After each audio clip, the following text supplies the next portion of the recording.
প্রিয় শিক্ষার্থীবৃন্দ, আশা করি ভালো আছে। আমি অশোক কুমার বারৈখালী মাধ্যমিক বিদ্যালয় সহকারী শিক্ষক।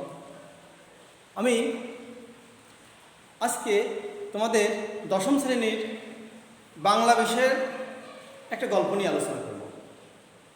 আমার প্রিয় শিক্ষার্থীবৃন্দ, তোমরা নিশ্চয়ই বাংলা বইয়ের অনেকগুলো গল্প পড়ে ফেলেছো।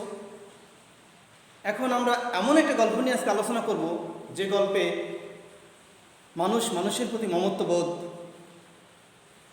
ছোট হোক বড় হোক, ধনী হোক গরিব হোক, কাজের লোক হোক আর সাধারণ মানুষ হোক, সবার প্রতি মানুষের কেমন আচরণ হওয়া উচিত, কেমন ব্যবহার হওয়া উচিত, আমরা আমাদের গল্পে, আমাদের দশম শ্রেণীর বাংলা বইয়ের একটা গল্পে এমন একটা গল্প আছে যেখানে এই রকমের আলোচনা আছে। লেখক এইরকম একটা গল্প দিয়ে আমাদের পাঠ্য বইতে দিয়ে একটা দৃষ্টান্ত সৃষ্টি করেছেন যে একজন কাজের মানুষের সাথে আমাদের কেমন ব্যবহার হওয়া উচিত, বা কাজের মানুষের কেমন ব্যবহার হওয়া উচিত, কীভাবে এই সমন্বয়টা করা উচিত, কীভাবে তাহলে সমাজে আমরা ভালো থাকব, একে অপরের প্রতি সুন্দর সম্মান দেখাবো, স্নেহ দেখাবো, ভালোবাসা দেখাবো, এটাই আমরা জানতে পারবো বা এটাই আমরা দেখতে পাবো এই গল্পে। তো আমার প্রিয় শিক্ষার্থীবৃন্দ, তোমরা বলো তো আমাদের বইতে এমন একটা কী গল্প আছে যেটা বললে আমরা এই পর্যায়ে আমরা কিছুটা শিখতে পারবো, কিছুটা জানতে পারবো। আমরা সেই গল্পটা পড়লে আমরা বুঝতে পারবো বা আমরা কিভাবে ব্যবহার করব, কীভাবে আলোচনা করব, মানে কীভাবে মানুষের প্রতি ব্যবহার করব, তারা কিভাবে আমাদের সাথে ব্যবহার করবে, তাহলে আমাদের ব্যবহারগুলো, আমাদের আলোচনাগুলো, আমাদের কথাবার্তা, আমাদের চলাফেরা সুন্দর থাকবে, গৃহকর্মের কাজ ভালো হবে, একে অপরের প্রতি আমরা শ্রদ্ধাশীল থাকবো, স্নেহশীল থাকবো ও ভালোবাসা দেখাবো। বলো তোমরা এমন কি গল্প আমাদের বইতে আছে, বলতে পারো তোমরা কেউ? বলো। হ্যাঁ, তোমরা অনেকেই বলতে পারো, তাই না? অনেকেই এই গল্পটা হয়তো কেউ পড়েও ফেলেছো। তাহলে বলো। হ্যাঁ, তাহলে তোমরা নিশ্চয়ই বুঝেছো আমাদের গল্পটার নাম কি। আমাদের গল্পটার নাম কি? মমতাদি, তাই না? গল্পটার নাম হচ্ছে মমতাদি। তাহলে সবাই আজকে তারিখ দিয়ে খাতা বের করে এই গল্পটার নাম উপরে, খাতার উপরে লিখে নাও। আজকের পাঠের শিরোনাম মমতাদি। সবাই লিখে নাও মমতাদি।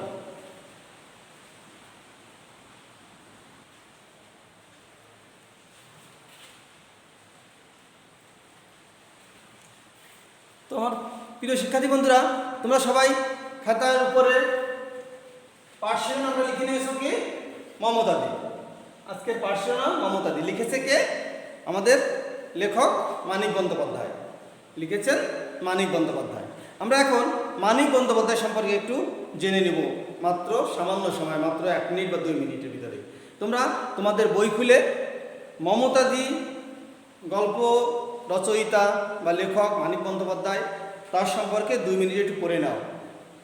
অর্থাৎ যে মানুষটা গল্পটা রচনা করেছে তার সম্পর্কে আমাদের জানা উচিত, তাই তো আমার শিক্ষার্থী বন্ধুরা? তাহলে আমরা তার সম্পর্কে, অর্থাৎ যিনি এই গল্পটা লিখেছেন মানিক বন্দ্যোপাধ্যায়, তার সম্পর্কে একটু জেনে নেব। তোমরা বইতে 2 মিনিট পড়ো, 2 মিনিট পড়ো। এর ভিতরে আমি কিছু তথ্য বোর্ডে দিব, তোমরা এর উত্তরগুলো পরে আমাকে দিবে, ঠিক আছে? না আমাকে না দাও, খাতায় তোমরা উত্তর লিখবে।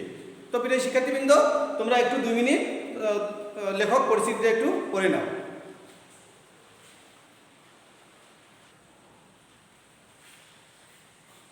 তো আমার শিক্ষার্থীবৃন্দ, তোমরা এতক্ষণ নিশ্চয়ই লেখক পরিচিতিটা পড়ে নিয়েছো এবং আমি কিছু তথ্য বোর্ডে লিখেছি, দেখো। লেখকের জন্মসাল, জন্মস্থান, তার আসল নাম, বিখ্যাত কাব্য, কিছু উপন্যাস, অনেকগুলো উপন্যাস তিনি লিখেছেন, তাই না? 50টিরও বেশি। তার মৃত্যুসাল।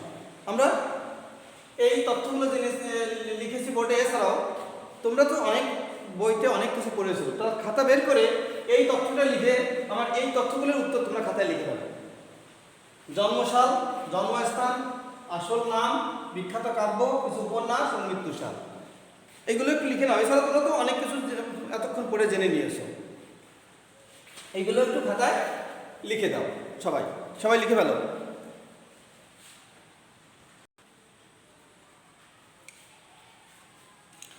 তো শিক্ষার্থীবৃন্দ, আমরা এই এই তথ্যগুলো আমি লিখে দিয়েছি। তোমাদের খাতায় যেটা লিখেছো তার সাথে একটু মিলিয়ে নাও যে আমাদের লেখক মানিকবন্ধু জন্ম 1908 সালে, জন্মস্থান বিহারে, তার আসল নাম হচ্ছে প্রবোধ কুমার বন্দ্যোপাধ্যায়, তার বিখ্যাত কাব্য দিবারাত্রির কাব্য। কত বছর বয়সে? 21 বছর বয়সে তিনি এটা রচনা করেন, মাত্র 21 বছর বয়সে। দিবারাত্রি কাব্য, মাত্র তিনি 21 বছর বয়সে কাব্যটা রচনা করেছেন, দিবারাত্রি কাব্য।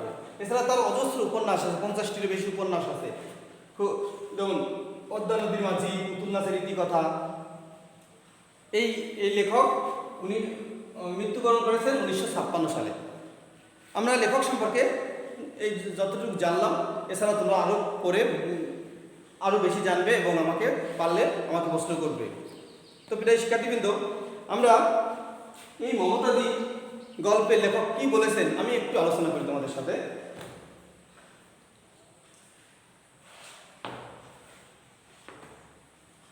মানিক বন্দ্যোপাধ্যায় মমতাদি গল্পে বলেছেন যে মানুষ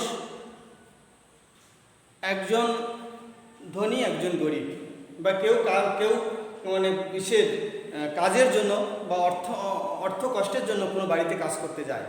এই কাজ করার জন্য যে সে অনেক ছোট বা সে দুর্বল, এটা ভাবা আমাদের উচিত নয়। সেও যেমন আশা করে যে এই বাড়িতে আমি কাজে আসছি, আমার কিছু উপার্জন করে আমার সংসারটাও চলবে, এর সাথে তাদের কাজটাও করব। সেও যে চিন্তা করে এরা আমাকে ভালোবাসবে, আমাকে স্নেহ করবে। কিন্তু যাদের বাড়িতে কাজ করে তাদেরও চিন্তা করা উচিত যে এই মেয়েটা কাজ করতে আসছে, তাকে আমরা ভালোবাসবো, তাকে স্নেহ করব, তাকে দিয়ে আমাদের এই ভালো সম্পর্ক বজায় রাখবো। তাতে কি হবে, এই বাড়িটা তার নিজের মতো মনে করবে এবং সমস্ত কাজগুলো নিজের মতো মনে করবে এবং সমস্ত কাজগুলো ভালো হবে। সবাইকে সে ভালোবাসবে, শ্রদ্ধা করবে, স্নেহ করবে। তাতেই পরিবারটা সুন্দর থাকবে, সবার সাথে সবার ভালো সম্পর্ক থাকবে। এটাই আমাদের করা উচিত। লেখক এটাই দেখিয়েছেন। যেমন এই গল্পে লেখক দেখিয়েছেন যে একটা মেয়ে নারী হয়েও সে টাকার জন্য বা তার স্বামীর চাকরি নাই, সেই জন্য তার সংসারের অভাব অনটন, তাই সে সমস্ত অপমান, লজ্জা, সমস্ত কিছু অবহেলা করে, সমস্ত লজ্জার যে আবরণটা, পর্দাটা ঠেলে দিয়ে সে কাজের জন্য বাইরে বেরিয়ে আসছে এবং একবারই কাজ পেয়েছে। কাজ পাওয়ার যেটা সে আশা করছিল তার সঙ্গে সে বেশি টাকা এখানে মাইনে পাচ্ছে। এতে এই বাড়ি আসার পরে তার ওই বাড়ির যে ছোট ছেলে, তার সাথে তার সুন্দর ভালো সম্পর্ক গড়ে উঠেছে। তাকে সে স্নেহ করে, আদর করে, ভালোবাসে এবং সেও তাকে নিজের দিদির মতো মনে করে। এইভাবে ওই ছেলেটাকে সে বাড়িতে নিয়ে গেছে, সেখানে নিয়ে তাকে যত্ন করছে, আদর করছে, আপ্যায়ন করছে এবং সেও সবসময় তাকে দিদির মতো ভাবছে এবং তাদের বাড়িতে সে সবসময় তাকে চিন্তা করছে দিদি আসছে কি না, এখন আছে কি না, সবসময় তাকে নিয়ে একটা সবসময় আপন মনে করছে। এবং পরবর্তীতে লেখক শেষে দেখিয়েছেন যে একটা মানুষ কাজের মেয়ে হয়েও যদি তার সাথে ভালো সম্পর্ক করা যায়, তাকে ভালোবাসা যায়, স্নেহ দেওয়া যায়, তাহলে তারও ভালো লাগবে। এবং ওই যে কাজের মানুষটাও যদি এই সংসারে এসে নিজের মতো মনে করে, সব কিছু আপন ভেবে নেয়, সবার সাথে ভালো সম্পর্ক বজায় রাখে, তাহলে সে কাজটা তার খুব সুন্দর হয়, সবার সাথে মিলেমিশে কাজটা করতে পারে, কাজেরও কোনো কমতি থাকে না। তাই সবার সাথে সবার ভালো সম্পর্ক বজায় রেখে আমরা যদি চলি, তাহলে আমাদের সমাজটা ভালোভাবে চলবে, সুন্দরভাবে চলবে। এটাই লেখক আমাদের এই মমতাদি গল্পের মাধ্যমে দেখিয়েছেন। প্রিয় শিক্ষার্থীবৃন্দ, তোমরা নিশ্চয়ই এতক্ষণ আমার কথাগুলো একটু বুঝলে। তা তোমরা যদি এই গল্পটা পড়ো বা আমার সাথে অংশগ্রহণ করো, সহযোগিতা করো পড়ার মাধ্যমে, তাহলেও আমরা অনেকটা বুঝতে পারবো যে একটা মানুষ সম্পর্কে আমাদের কেমন, বা আমাদের একে অপরের প্রতি কেমন ব্যবহার বা আচরণ করা উচিত। আমি তোমাদের একটু আদর্শ পাঠ দিয়ে দিই আজকে। আদর্শ পাঠটা আমি দিই, গল্পটা একটু করি। মমতাদি, মানিক বন্দ্যোপাধ্যায়। শীতের সকাল, রোদে বসে আমি স্কুলে পড়া করছি। মা কাছে বসে ফুলকপি কুটছেন। সে এসেই বলল, আপনার রান্নার জন্য লোক রাখবেন? আমি ছোট ছেলে মেয়েও রাখব। নিঃসংকোচ আবেদন। বোঝা গেল সংকোচ অনেক ছিল, প্রাণপণ চেষ্টায় অতিরিক্ত জয় করে ফেলেছে। তাই যেটুকু সংকোচ নিতান্তই থাকা উচিত তাও এর নেই। বয়স আর কত হবে? বছর 23।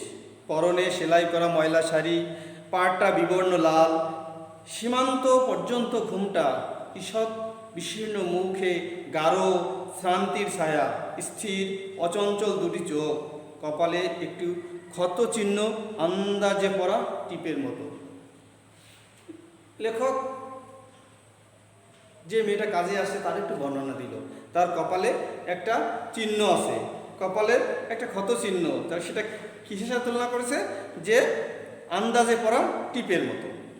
মা বললেন, তুমি রাঁধুনি? চমকে তার মুখ লাল হলো। সে চমক ও লালিমার বার্তা বোধ হয় মা হৃদয়ে পৌঁছালো। কোমল স্বরে বললেন, বসো বাচ্চা। সে বসল না, অনবশ্যক জোর দিয়ে বলল, হ্যাঁ আমি রাঁধুনি। আমায় রাখবেন? আমি রান্না ছাড়া ছোট ছোট কাজও করব। এখন কাজের মেয়েটা আসার পরে তার আবেদন ওই গৃহকর্ত্রীর কাছে আবেদন করলো যে আমি আপনারা কাজের লোক রাখবেন। তখন ওই ছেলেটা কি করতেছিল? সকালে বই পড়তেছিল, তাই না? এই এমন সময় আসছে। তো ও ছেলেটার মা বলল, তুমি রাঁধুনি?